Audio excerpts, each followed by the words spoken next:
Barakatah Yahweh, Barakatah Yahweh Shai, Kol Halayim La Yahweh, Bahasham Yahweh Shai, Barachaha Kodash, which means all praises to Yahweh is the name of the Heavenly Father.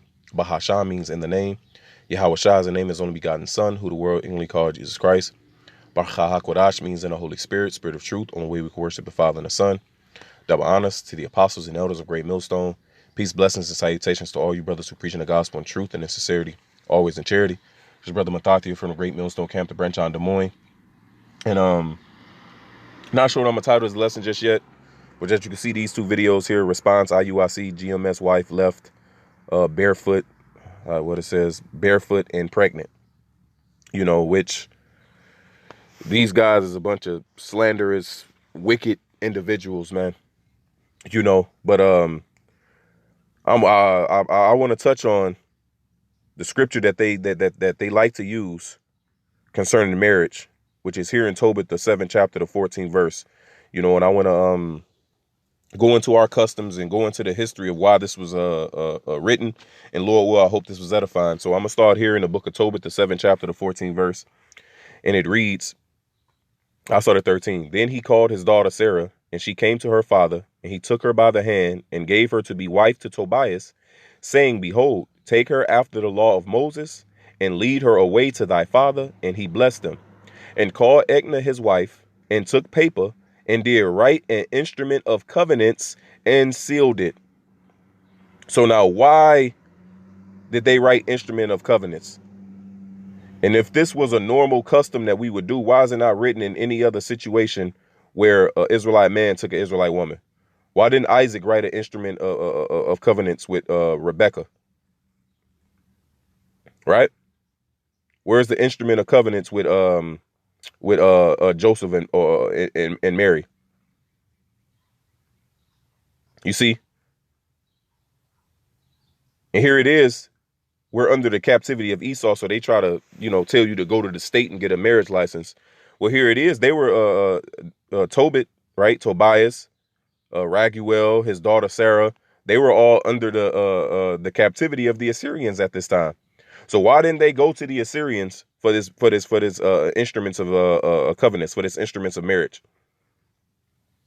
Should they not have went to the Assyrians, the ruling power at that time? Because that's what IUIC is telling you to do here in this society. Why is this agreement between Raguel and Tobias? Why is that? And there's a reason for that, man. Right? So let's go into the history of it. Now, this is the book of matter of fact, let's show the significance of this. From here, let's jump over to the 3rd chapter. In the 15th verse.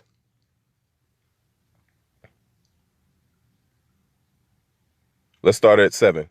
It says, And it came to pass the same day that in Ecbatan, a city of Media, Sarah, the daughter of Raguel, was also reproached by her father's maids. So now here is speaking about Sarah, right? And as you read down, it's going to go into Sarah's prayer that she's praying unto the Lord. You see, verse 11 says, Then she prayed toward the window and said, so this is her praying. So now going down to verse 15, this is Sarah speaking. And that I never polluted my name, nor the name of my father, in the land of my captivity. I am the only daughter of my father. Neither hath he any child to be his heir, neither any near kinsman, nor any son of his alive, to whom I may keep myself for a wife. My 7 husbands are already dead, and why should I live? But if it please not thee that I should die, command some regard to be had of me, and pity taken of me, that I hear no more reproach. Because, she was in anguish of heart, man. Because, those her father's servants, those maids, was mocking her, man, when you read up and you read this. But the point we want to get out of this is that she's the only child of Raguel.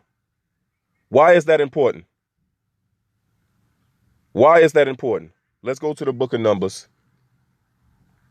the 27th chapter. Let's start at 1. Then came the daughters of Zelophehad, the son of Hepher, the son of Gilead, the son of Machir, the son of Manasseh, of the families of Manasseh, the son of Joseph. And these are the names of his daughters: Mahlah, Noah, and Haglah, and Milcah, and Tirzah. Right, which you can read this in the 26th chapter, the 33rd verse. And Zelophehad, the son of Hepher, had no sons, but daughters. And the names of the daughters of Zelophehad were Mahlah and Noah, Hoglah, Milcah, and Tirzah. So you see the connection that we have here? That this man Zelophehad had no sons but only daughters. Raguel had no sons, only his daughter Sarah. Right? Let's keep reading. Verse 2. And they stood before Moses and before Eleazar the priest and before the princes and all the congregation by the door of the tabernacle of the congregation, saying, Our father died in the wilderness, and he was not in the company of them that gathered themselves against Yahweh in the company of Korah, but died in his own sin and had no sons. Why should the name of our father be done away from among his family? Because he hath no son. Give unto us therefore a possession among the brethren of our father. And Moses brought their cause before Yahweh, and Yahweh spake unto Moses, saying, The daughters of Zelophehad speak right. Thou shalt surely give them a possession of an inheritance among their father's brethren, and thou shalt cause the inheritance of their father to pass unto them. And thou shalt speak unto the children of Israel, saying, If a man die and have no son, then ye shall cause his inheritance to pass unto his daughter. And if ye have no daughter, then he shall give his inheritance unto his brethren. And if ye have no brethren, then ye shall give his inheritance unto his father's brethren. And if his father have no brethren, then ye shall give his inheritance unto his kinsman that is next to him of his family, and he shall possess it. And it shall be unto the children of Israel a statute of judgment, as Yahweh Ba'Shem Yahushua commanded Moses. You see?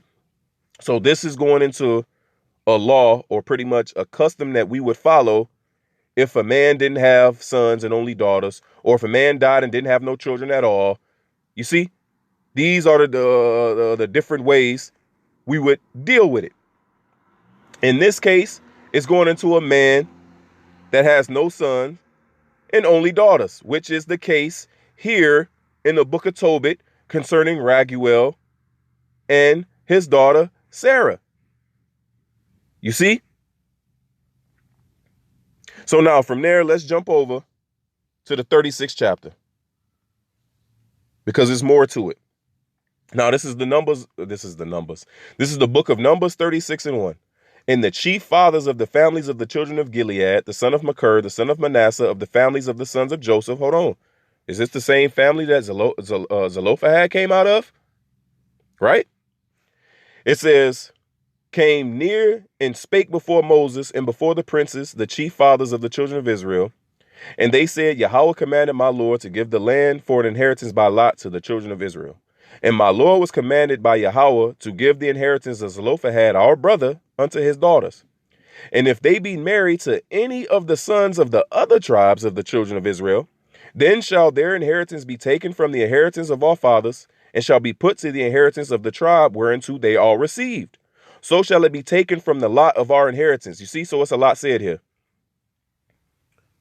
So the Manassites came unto Moses and to the chief fathers and was like, look, we understand that Zelophehad had no sons in order for his inheritance to pass to, so we're going to give it unto his daughters.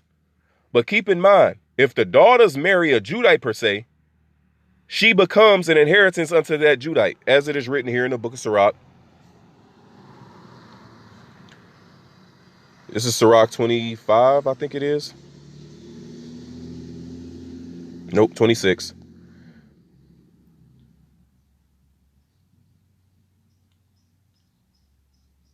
This is Sirach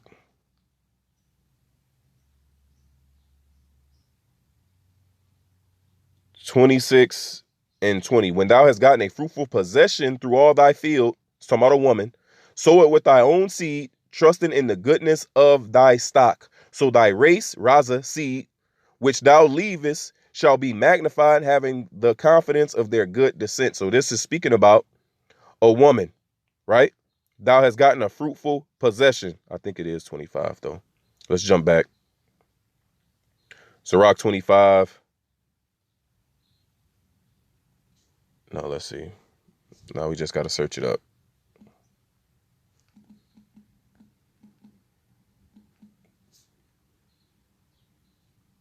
Sirach 36:24. He that getteth a wife beginneth a possession, a help like unto himself, in a pillar of rest. So going back, showing you that a woman is a possession. So going back, If the daughters of Zelophehad, which were Manassites, if they married unto the tribe of Judah, or if they married unto the tribe of Ephraim, then the inheritance would be that man's now. So that land that those daughters inherited would become that Judite man's.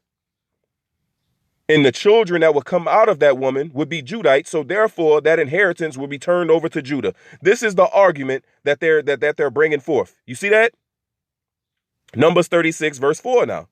And when the jubilee of the children of Israel shall be, then shall their inheritance be put into the inheritance of the tribe whereinto they are received, because that woman becomes the possession of that man. You see? It says, so shall their inheritance be taken away from the inheritance of the tribe of all fathers. And Moses commanded the children of Israel according to the word of Yahweh, saying, the tribe of the sons of Joseph have said well. This is the thing which Yahweh doeth command concerning the daughters of Zelophehad, saying, let them marry to whom they think best. Only to the family of the tribe of their father shall they marry. So shall not the inheritance of the children of Israel remove from tribe to tribe, for every one of the children of Israel shall keep himself to the inheritance of the tribe of his fathers. And every daughter that possesses an inheritance in any tribe of the children of Israel shall be wife unto one of the family of the tribe of her father, that the children of Israel may enjoy every man the inheritance of his fathers. Neither shall the inheritance remove from one tribe to another tribe, but every one of the tribes of the children of Israel shall keep himself to his own inheritance. You see? And as you read down, he commanded that the daughters of Zelophehad had to be married to one of the families of the sons of Manasseh, so that the inheritance would remain in the family of their father. So this is the significance of the book of Tobit. You see, this is the significance of the writing of the instruments of covenants that had to be written. Because Raguel, having no sons, only his daughter Sarah, his inheritance would pass unto her. Right? And this is why that demon, that evil spirit, was killing her previous husbands, because they weren't of the same tribe. But let's read about Tobias now. Tobit 7:1. And when they were come to Ecbatane, they came to the house of Raguel, and Sarah met them. And after they had saluted one another, she brought them into the house. Then said Raguel to Egna his wife, how like is this young man to Tobit my cousin? So hold on. Now we understand that Tobit and Raguel are of the same tribe. They are cousins. And Raguel asked them, from whence are ye, brethren? To whom they said, we are of the sons of Naphtali, which is Naphtali, which are captives in Nineveh. Then he said to them, which, keep in mind, they are captives. Once again, why didn't they go to the Assyrian government, to the Assyrian power structure for this marriage? But yet this is what IUIC is telling you to do today. Does that make sense? And Raguel asked them, from whence are ye, brethren? To whom they said, we are the sons of Naphtali, which are captives of Nineveh. Then he said to them, do ye know Tobit our kinsman? And they said, we know him. Then said he, is he in good health? And they said, he is both alive and in good health. And Tobias said, he is my father. So Tobias revealed that Tobit is my father. You see, Raguel's cousin is Tobit, and Tobias is Tobit's son. So they are all related. Then Raguel leaped up and kissed him and wept, and blessed him and said unto him, thou art the son of an honest and good man. But when he had heard that Tobit was blind, he was sorrowful and wept. And, and it goes into, matter of fact, let's keep reading.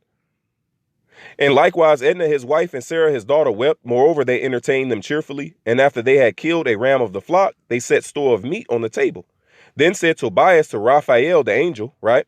Brother Azarias, speak of those things of which thou didst talk in the way, and let this business be dispatched. And what did he spoke of, man? He spoke about Sarah pertaining unto Tobias according to the law. What law? That we just read in Numbers 27 and 36. Which is why that evil spirit was killing all the men before. Because she wasn't meant for those men. She was meant for Tobias. Which is why Tobit in the spirit gave the counsel to his son Tobias in the 4th chapter not to marry outside of his tribe. You see? It's not unlawful for a Judite man to marry a Ephraimite woman, or for a Manassite woman to get with a Levite man. Nah. But the reason Tobit said that unto his son through the Spirit was for this very reason.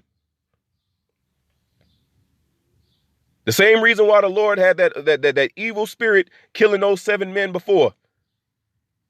Because she was meant in the spirit to be Tobias's wife, to fulfill what was written in the law. Let's keep reading. So he communicated the matter with Raguel, and Raguel said to Tobias, eat and drink and make merry, for it is meet that thou shouldest marry my daughter. You see? Nevertheless, I will declare unto thee the truth. I have given my daughter in marriage to 7 men who died that night they came in unto her, right? So in the marriage chamber, the evil spirit killed them before they could consummate the marriage. Nevertheless, for the present, be merry. But Tobias said, I will eat nothing here till we agree and swear to one another. Raguel said, then take her from henceforth according to the manner, for thou art her cousin, and she is thine, and the merciful power give you good success in all things.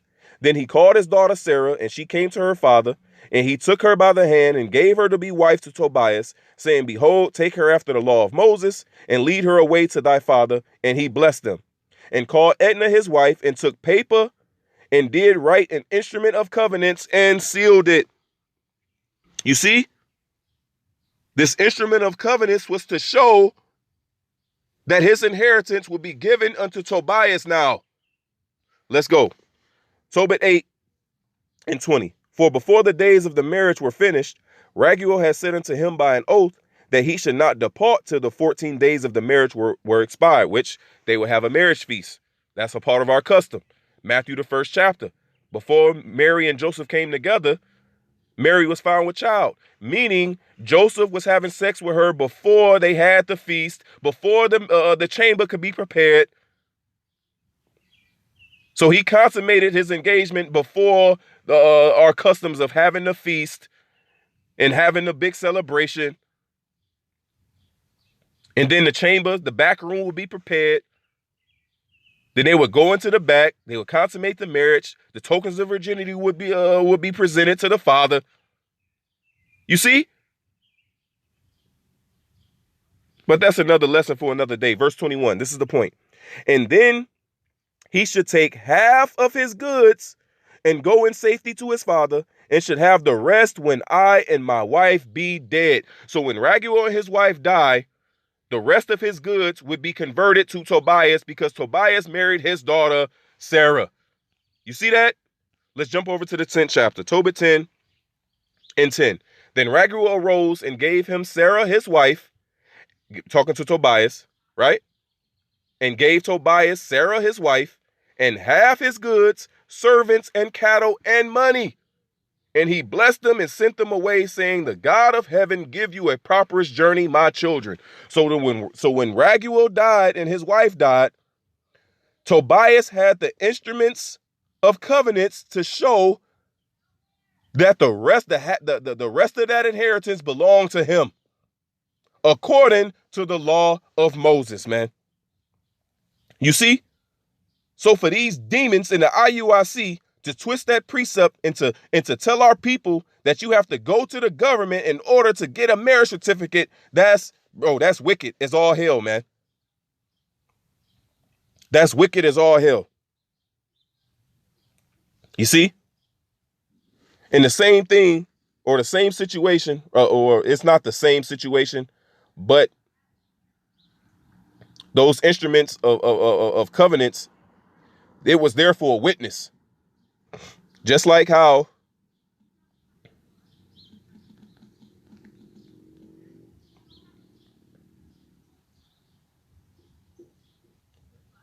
in the law, it spoke about a man raising up seed unto his brother. If a man married a woman and he didn't have no children with that woman, then according to the law, the brother would go into that woman to raise up seed unto his brother, right? And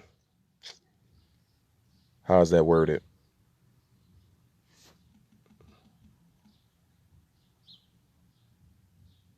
So I know it's in the book of Ruth. Yep. This is the book of Ruth, chapter 4.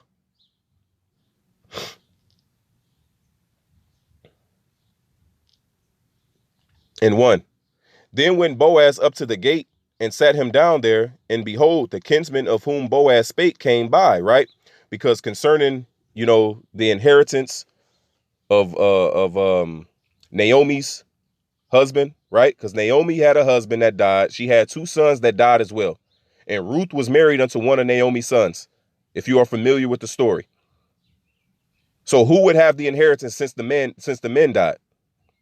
So Ruth married unto Boaz. So that inheritance that Naomi was sitting on would go unto Boaz. But there was a kinsman who was nearer, going to the law that we just read in Numbers 26. But if a man die, having no sons and no daughters, it shall go to his nearest of kin. Right? So let's read this. Then Boaz went up to the gate and sat him down there, and behold, the kinsman of whom Boaz spake came by, unto whom he said, Ho, such a one, turn aside, sit down here. And he turned aside and sat down. And he took 10 men of the elders of the city, and he said, Sit ye down here. And they sat down. This is the instrument of writing right here. These elders are witness unto what's about to happen. But under our captivity under the Assyrians, we didn't have no elders or men to witness it. So therefore, it was written in paper. You see? A record is a witness. It says, verse 3, and he said unto the kinsman, Naomi, that is come again out of the country of Moab, selleth a parcel of land, which was our brother Elimelech's. And I thought to advertise thee, saying, Buy it before the inhabitants and before the elders of my people. That's the record, you see? So it didn't have to be put in writing in this case because you had men there to witness it. But in the case of Tobias and Raguel, it had to be written in paper because there was no witnesses, you see? And I thought to advertise thee, saying, Buy it before the inhabitants and before the elders of my people. If thou will redeem it, redeem it. But if thou will not redeem it, then tell me that I may know, for there is none to redeem it beside thee, and I am after thee. And he said, I will redeem it. Then said Boaz, What day thou buyest the field of the hand of Naomi, thou must buy it also of Ruth the Moabitess, the wife of the dead, to raise up the name of the dead upon his inheritance. You see? And the kinsman said, I cannot redeem it for myself, lest I mar my own inheritance. So he had his own thing going on, man. Redeem thou my right to thyself, for I cannot redeem it. Now, this was the manner in former time in Israel concerning redeeming and concerning changing, for to confirm all things. A man plucked off his shoe and gave it to his neighbor, and this was a testimony in Israel. Just like today, say you walking down the street, and you see some money on the ground and a bunch of people, you finna step on that money, man. To show that, this is my claim on it. So him taking off his shoe and giving it to Boaz was signifying his claim as being the nearest kinsman to redeem it. He was taking his claim off it and giving it to Boaz. Therefore, the kinsman said unto Boaz, Buy it for thee. So he drew off his shoe. And Boaz said unto the elders, unto all the people, Ye are witnesses this day. This is the record. This is the instruments of writing. That I have bought all that was Elimelech's and all that was Shalom's and Mahlon's of the hand of Naomi. Elimelech was Naomi's husband. Shalom and Mahlon was her sons. So therefore, there was no man to take the inheritance. So Boaz received it. Moreover, Ruth the Moabitess, the wife of Mahlon, have I purchased to be my wife, to raise up the name of the dead upon his inheritance, that the name of the dead be not cut off from among his brethren, and from the gate of his place. Ye are witnesses this day. So once again, I read this just to show you how we dealt with the changing and the passing down of the inheritance, that's why these instruments of writings was written. It was for the inheritance. Tobit 7 and 14 again. And called Edna his wife, and took paper, and did write an instrument of covenants, and sealed it. You see? So these guys is wicked as all hell, man.